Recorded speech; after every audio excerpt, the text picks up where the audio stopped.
Bonjour Antoine, Bonjour Caroline. merci de nous rendre visite à Mountain Changemakers. Merci pour l'invitation. Tu es venu nous parler d'une enquête que vous avez lancée à Protector Winter avec l'Université Savoie-Mont-Blanc sur les Jeux Olympiques et Paralympiques 2030. Mais avant ça, je propose qu'on écoute ton portrait. Antoine Pin, vous êtes écologiste, militant et sportif amateur, beau jus d'adoption, et à la direction de l'association Pau France, en français Protector Winter France, antenne d'une ONG internationale regroupant 15 pays. Vous nourrissez l'ambition un peu folle de transformer la passion de la montagne en moteur d'engagement pour le climat.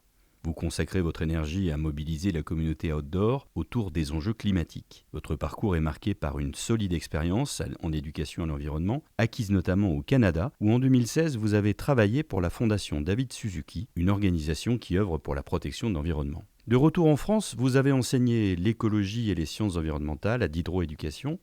Vous êtes également coprésident du collectif des contrebandiers les passeurs pour faire avancer les futurs souhaitables de la montagne.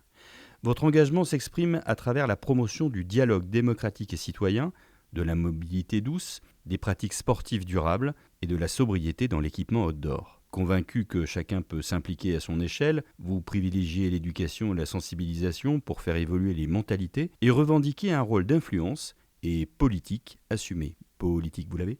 Au sein de Protect Winter France, vous orchestrez des actions de plaidoyer, rassemblez et diffusez des ressources mobilisées autour du climat et de la justice sociale. Votre modèle économique repose sur le mécénat privé, garantissant l'indépendance de l'association. Chez Pau, on vous décrit volontiers comme un écolo aux 1000 contradictions, activiste perfectible, à la coiffure parfois approximative. Vous incarnez ainsi l'engagement citoyen et pragmatique pour la protection de la montagne et la transition écologique. Merci. Ça te parle ? Ouais. La coiffure surtout. Écolo aux 1000 contradictions, moi j'aime bien. C'est la réalité.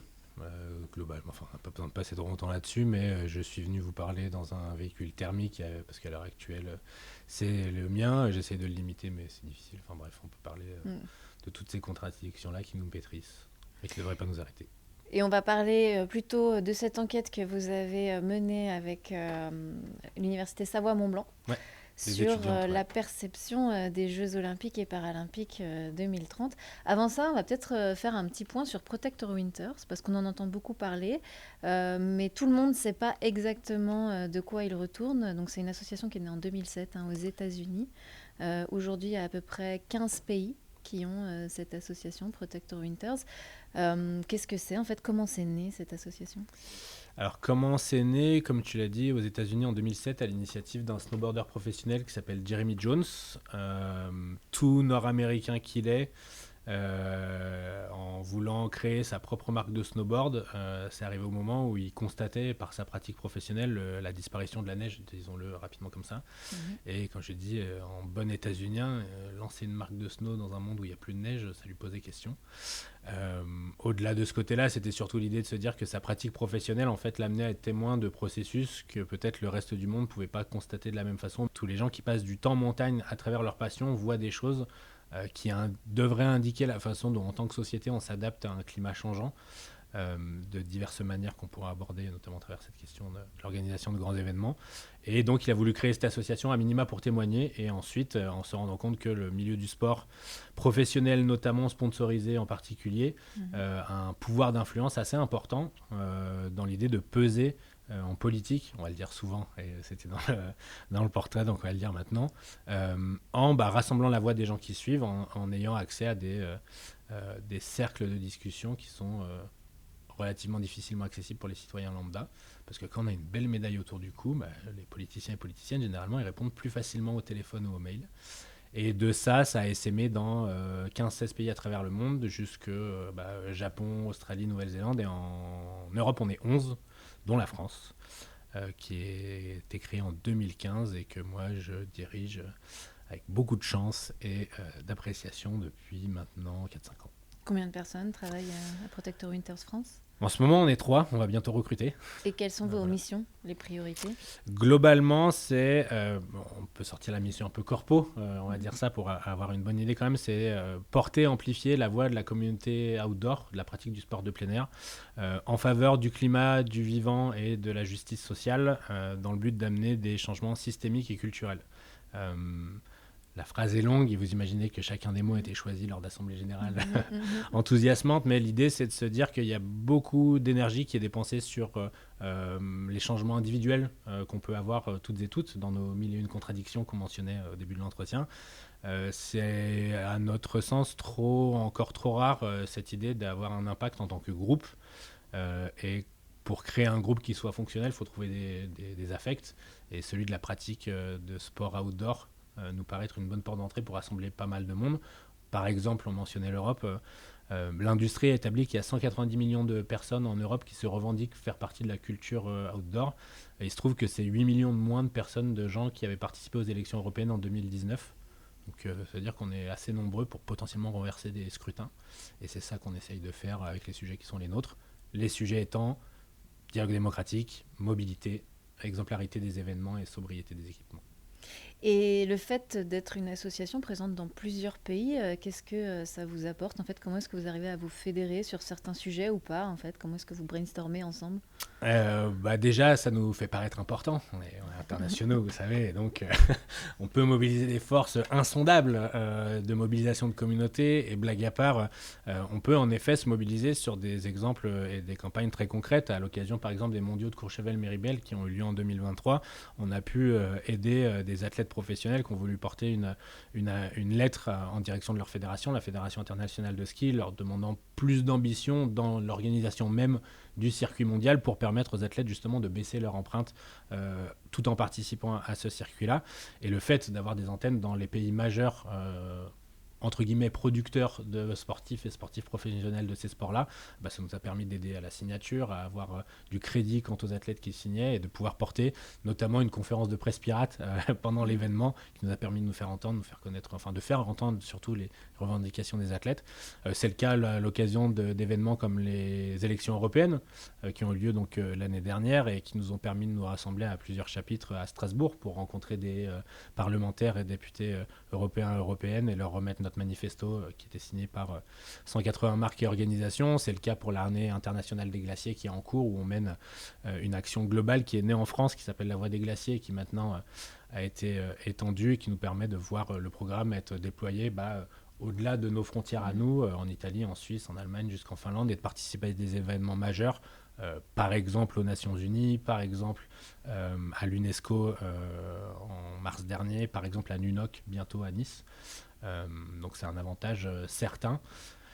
Et faire bosser 11 pays européens ensemble, c'est aussi un beau challenge de tous les jours. Est-ce qu'il y a des pays qui t'inspirent, qui vont plus vite peut-être que la France sur certains sujets? Tous à différents niveaux. On a chacun nos spécificités. Très clairement, les Autrichiens mènent des actions qui sont très fortes symboliquement. Vous en avez peut-être entendu parler. Ils avaient organisé les funérailles d'un glacier.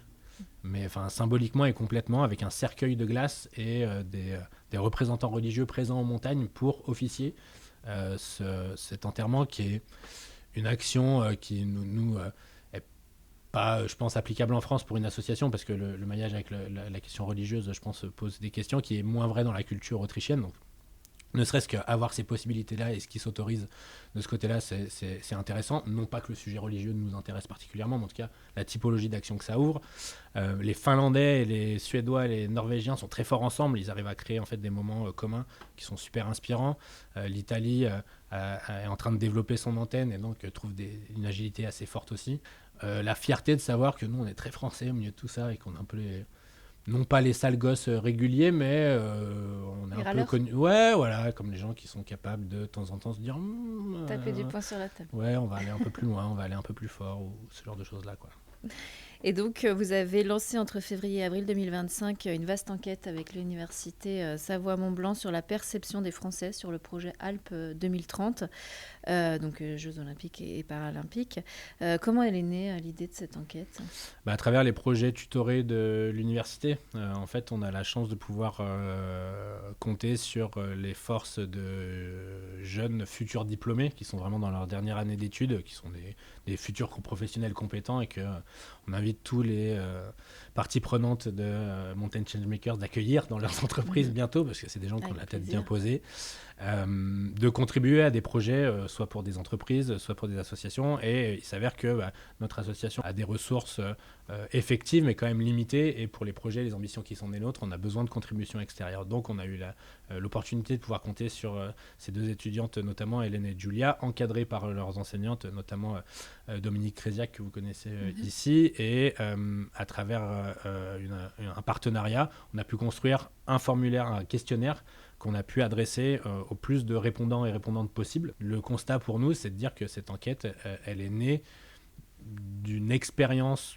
vécue de prime abord par l'association et ses parties prenantes, mais il nous semble partagée par une partie de la population assez importante, d'être en déficit d'information quant au projet JOP 2030, notamment sur l'information primaire, de savoir qu'est-ce que les gens en pensent. Il y a des gens qui nous disent qu'il y a tant de personnes qui sont pour, d'autres tant de personnes qui sont contre, mais il y a pour l'instant pas de documents centralisés.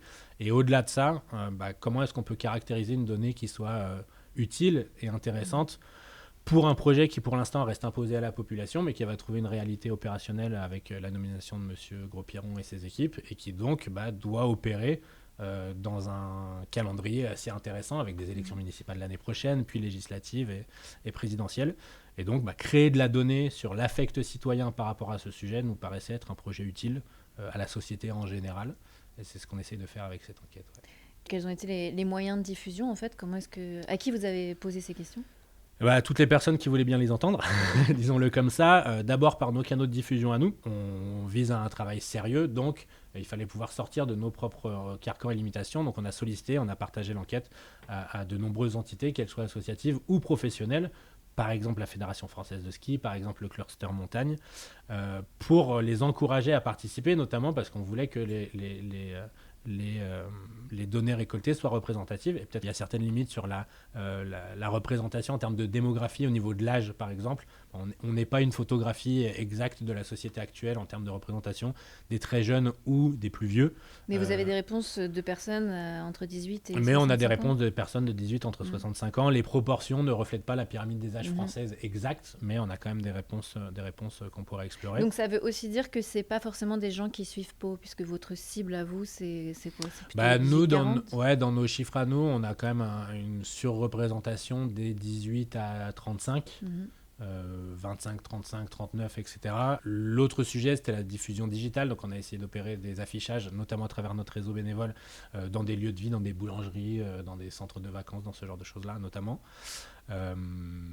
Et encore une fois, l'idée, c'était aussi de responsabiliser les gens à qui on l'a partagé, en disant il ne vous est pas donné beaucoup d'occasions pour que vos parties prenantes, vos constituants, vos adhérents par exemple, que ce soit des gens comme le cluster, OSV ou ce genre de choses-là, puissent s'exprimer, et en plus de manière anonyme.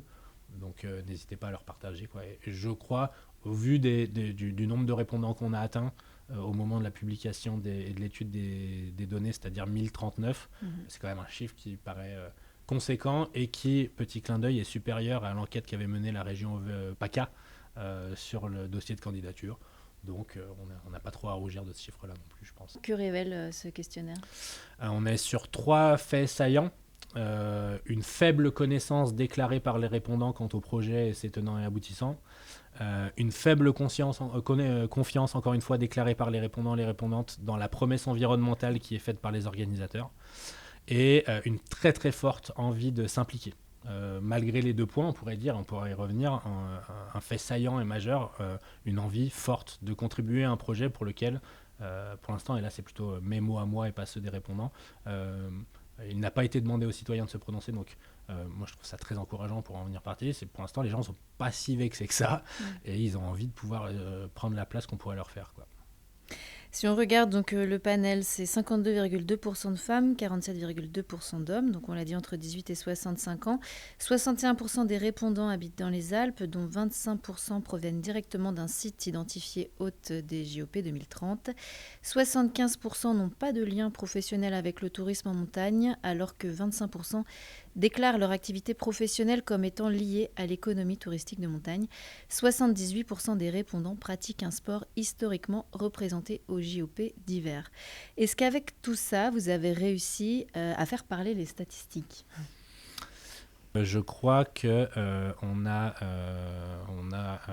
au moins un panel qui nous permet de révéler des chiffres qui seront, on l'espère, à minima considérables, si ce n'est représentatif. Une majorité de gens connaissent les sports, donc c'est pas des gens qui sont étrangers au milieu et à la façon dont ça doit tenir. Un quart de ces gens vivent directement de ce sujet-là, donc ils connaissent ces choses-là, et une bonne partie vivent dans les territoires qui sont concernés. A priori, on peut prendre au sérieux ce qu'ils nous disent dans leurs résultats.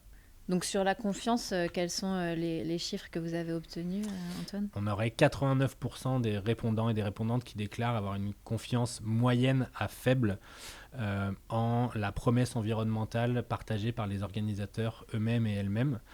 Ce qui est assez intéressant, puisque c'est quand même un des sujets centraux de la candidature elle-même. Donc ça veut dire qu'il y a une marge de progression importante qui peut être faite de ce côté-là, et ce n'est pas un commentaire encore une fois, sur la réalité des faits, c'est simplement la perception des gens qui ont répondu. Donc c'est une donnée d'entrée assez intéressante pour le COJOP, je crois. Et en tout cas, quel que soit cet indice de confiance, c'est ce que tu disais tout à l'heure, mais en fait, tous souhaitent une participation citoyenne active. En tout cas, on ne trouve pas de corrélation entre les différents degrés de confiance et la volonté ou pas de participer, en tout cas de voir les citoyens participer. On a plus de 80% des répondants qui sont en faveur d'une participation active des citoyens, et dans ce 80%, on trouve autant des gens qui ont fortement confiance dans l'organisation comme des gens qui n'ont faiblement confiance. C'est ça qui est intéressant aussi, c'est que les professionnels ou pas, les gens qui sont confiance ou pas, les citoyens des territoires ou pas, sentent qu'ils ont un intérêt à participer à ce projet-là si la place leur est faite. Et quel est l'intérêt porté aux priorités environnementales ? Les sujets qui intéressent vraiment les gens, en tout cas qui leur paraissent être des priorités quand on leur demande de classer ces sujets-là, c'est l'aménagement des territoires et la mobilité, les mobilités, les financements, l'impact sur les finances publiques, et enfin une transparence importante de la part de l'organisation. On a notamment un degré d'approbation de plus de 93% des répondants à l'idée d'avoir des rapports annuels qui sortent sur les avancées des travaux, sur les projets, sur les données environnementales, sociales, économiques. Ce qui est intéressant parce que c'est un précédent peut-être important, notamment on entend beaucoup de gens nous dire, ou en tout cas dire aux opposants, parce que je ne sais pas si on peut être considéré comme des opposants, ça sera à chacun de se placer à ce niveau-là. Oui, mais vous voulez que ça soit organisé ailleurs, etc. Il fait, non, si c'est organisé ici, montrons les standards au monde. La France est un pays de transparence, de citoyenneté, de démocratie. Organisons les jeux les plus transparents qui ont jamais été faits. Et d'ailleurs, regardez, les citoyens sont en faveur de ça. Et tu révèles aussi l'existence d'une corrélation inversée, en fait, où finalement, plus on a confiance dans l'organisation des JO, et moins on met l'accent sur les priorités environnementales. Alors, effectivement, c'est une décorrélation qui ressort des résultats. Il semblerait qu'on trouve une relation statistique inversée de corrélation entre le degré de confiance qu'on accorde à la promesse environnementale des organisateurs et un degré d'approbation qu'on donne à des mesures réelles et concrètes qui permettraient effectivement de baisser l'impact de l'organisation de cet événement. Comment est-ce que tu expliques ça ? Alors moi, je peux présenter que des hypothèses, en l'occurrence, parce qu'il faudrait pousser le travail, continuer avec des entretiens plus poussés, etc. L'explication peut-être, c'est que les gens qui ont le plus confiance sont ceux qui connaissent moins la réalité opérationnelle de l'impact d'un événement comme celui-là. Mais c'est une hypothèse aussi. Ou alors on peut imaginer que c'est des gens qui ont des idées très arrêtées sur ce que devrait accomplir une organisation et trouve que ce n'est pas en phase avec la réalité des mesures qui doivent être apportées par un événement comme celui-là pour baisser son empreinte carbone, comme par exemple limiter massivement l'utilisation de l'avion pour et les concurrents et concurrentes, mais surtout le public. En fait, peut-être certaines personnes le prennent comme étant quelque chose de partisan. Il s'avère que nous, on porte une voix avec de nombreux consultants scientifiques, élus et ce genre de choses-là, que ça, c'est juste une réalité opérationnelle. L'avion contribue majoritairement aux émissions carbone de l'organisation d'un événement. Vous voulez un exemple ? Les JO de Paris, qui sont les JO qui ont a priori l'empreinte carbone la plus basse, ont une empreinte carbone qui reste majeure, en grande partie à cause des transports qui ont été utilisés pour venir, l'avion étant une des causes principales. Alors sans les citer toutes, mais quelles étaient les priorités environnementales en fait, en lien avec l'organisation que vous avez citée dans cette enquête ? Encore une fois, la publication annuelle de rapports sur ces questions-là, le fléchage des finances publiques 100% vers des infrastructures de transport bas carbone, qu'il y ait 80% des sites qui soient accessibles en transport en commun, et on peut dérouler comme ça, 90% des visiteurs qui soient cantonnés à ne pas prendre l'avion. Un accent sur la mobilité. Ouais, un accent sur la mobilité. Qu'est-ce que vous allez faire de cette enquête, Antoine ?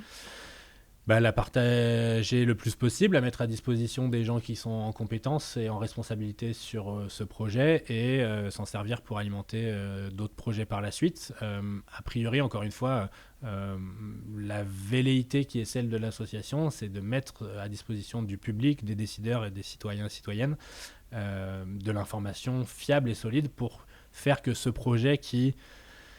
sans partager l'avis directement de l'association, le projet, il ne fait pas consensus. C'est le moins qu'on puisse dire, en fait. Une des qualifications objectives qu'on peut donner au projet JOP 2030, c'est qu'à l'heure actuelle, il ne fait pas un consensus positif et qu'on n'a pas l'intégralité de la population qui est derrière à ce niveau-là. Donc, s'il reste en l'état des choses un projet pour lequel les citoyens n'ont pas été consultés, avec les moyens qui sont les nôtres, on essaye de contribuer pour qu'il ait une fin... positive, fin étant organisation peut-être, ou toute autre éventualité qu'on peut imaginer avec un esprit citoyen. En quelques mots, je voulais vous parler d'une autre action que vous menez, un autre projet que vous avez lancé qui s'appelle Ordinary Project, que vous avez lancé à Change Now il y a quelques semaines.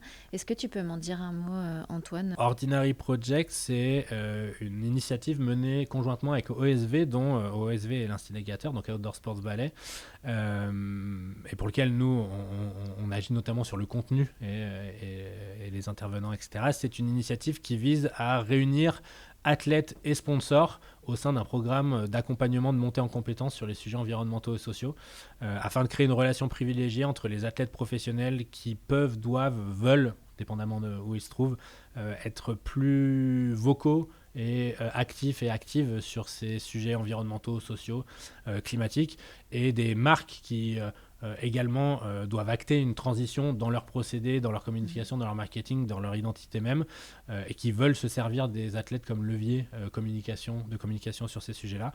Donc on crée un dispositif qui va les rassembler au sein d'un collectif mené par des athlètes et des intervenants pour monter en compétence sur les réalités du changement climatique, les oppressions au sein du mouvement sportif, les réalités sociales qui sous-traitent nos sujets de création d'équipements, etc.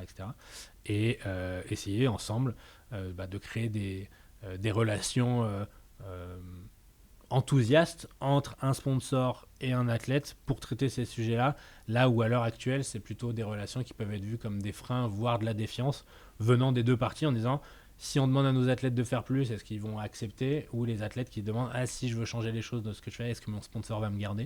Donc on essaie de créer un espace dans lequel ces deux entités-là vont pouvoir se parler. Comment est-ce qu'aujourd'hui vous allez chercher des personnes qui sont éloignées peut-être de votre association, de l'engagement en général, c'est pas forcément qu'ils n'ont pas de principes environnementaux, mais ils ont tellement une défiance envers le politique que même le milieu associatif, ils ne le trouvent pas assez fort peut-être. Et pourtant, ils vont partager vos engagements, ils vont partager vos valeurs, mais ils ne viennent pas vraiment vers vous. Comment est-ce qu'on va chercher ces gens-là à un moment donné? Ceux qui sont loin peut-être du collectif. C'est une question qui nous anime tous les jours. Concrètement, je pense déjà en étant solide sur le contenu de nos prises de parole, sourcées dans la science et à travers la parole des gens compétents et compétentes, des personnes compétentes. Et généralement, on met en avant une donnée puis notre avis. La donnée, a priori, peut parler d'elle-même, mais on va ensuite partager notre avis. Peut-être premier élément. Deuxième élément, on est souvent en retard. Un peu by design. Tu vas souvent nous voir parler 1 à 2 semaines après les autres sur un sujet, après l'actualité en général. Ce qui nous permet, de un, parce que je pourrais te dire, on fait exprès, souvent on est un peu dans le jus, mais aussi parce que ça nous prend du temps, nous, d'avoir l'avis qu'on est sûr et certain de mettre et qu'on va défendre corps et âme, parce que ce qu'on met sur la place publique, on va le défendre corps et âme. On peut faire des erreurs, on sera ravis de les adresser, justement en les défendant, en les argumentant, mais ce qu'on dit, ça a le poids qu'on veut avoir parce que on estime juste, et une partie de la justesse vient notamment du discours scientifique et des experts et des expertes. Et peut-être un des troisièmes éléments, c'est que tout le monde a le droit de parler et de citer chez nous et dans nos événements. En l'occurrence, on peut organiser des tables rondes sur lesquelles on est simplement animateur ou animatrice et il y aura un ou une scientifique, un ou une élue, un ou une dirigeante d'entreprise. Protector Winters pourra donner sa parole à son tour, mais ce qui nous intéresse, c'est d'avoir le discours des personnes présentes. Peut-être parce que notamment, des fois, on considère que le discours doit être entendu pour entendre à quel point il est inaudible. Tu vois, ça, c'est une des questions qui est intéressante aussi. Mais c'est avec respect qu'on le fait en disant, si on vous invite, si on t'invite, c'est parce qu'on a besoin que ta parole, elle soit entendue. Et après, parce que ça nous arrive de partager des positions sur des moyens d'action qui ne sont pas les nôtres, mais qui pour nous méritent d'être respectés. Donc oui, on a pris la parole sur des ZAD, oui, on a pris la parole sur des blocages, notamment sur celui de l'aéroport de Chambéry il n'y a pas longtemps, exactement, parce que nous, on n'organise pas ces actions-là, mais on a assez de liens avec le milieu académique, sociologique, etc., pour nous dire qu'il y a une réelle valeur à ces actions-là, et qu'au lieu de les invisibiliser, de les crédibiliser, de les criminaliser, au moins on les pose sur la place publique pour qu'elles soient discutées de manière calme, sobre et posée. On prône simplement d'être informé pour mieux agir. Et tu sens que ça parle, que vous avez de plus en plus d'adhérents, ou en tout cas de plus en plus de... Plus en plus d'adhérents, c'est une vaste question et un sujet dont on peut parler avec Mountain Changemaker aussi et les sujets qui vous animent là-dessus. On a de plus en plus de gens qui nous suivent, on a de plus en plus de sollicitations de votre part, les médias, pour prendre part à ces choses-là. On arrive à se faufiler dans des réunions à l'Élysée, à Matignon. Quand je dis se faufiler, non, on est sollicité. Je ne devrais pas utiliser ce langage-là. Donc, est-ce qu'on commence à prendre de la place? Oui. Est-ce qu'on est efficace? Ça sera à l'histoire future de nous juger. En tout cas, tout le monde est le bienvenu pour contribuer à ces choses-là. Le travail est ouvert et en l'occurrence, par rapport à la défiance que tu mentionnais par rapport à la question politique, on n'est pas moins défiant, mais on aime bien jouer. Et honnêtement, je te dirais pas que c'est fun de constater que tout est en train de se délabrer autour de nous et notamment à travers les décisions politiques qui sont prises et celles auxquelles on peut assister. Mais c'est important de montrer ces espaces-là ne sont pas réservés et ne sont pas inaccessibles. Et c'est aussi à ça qu'on veut servir parce que ça reste fou que moi je puisse aller dans certains salons de l'Élysée, ça reste fou qu'on puisse aller à Matignon. Et tout ce qui nous a permis ça, c'est de nous engager, quoi. Donc c'est de ça dont on veut témoigner aussi. Merci beaucoup Antoine d'être venu ici aujourd'hui. Merci à toi.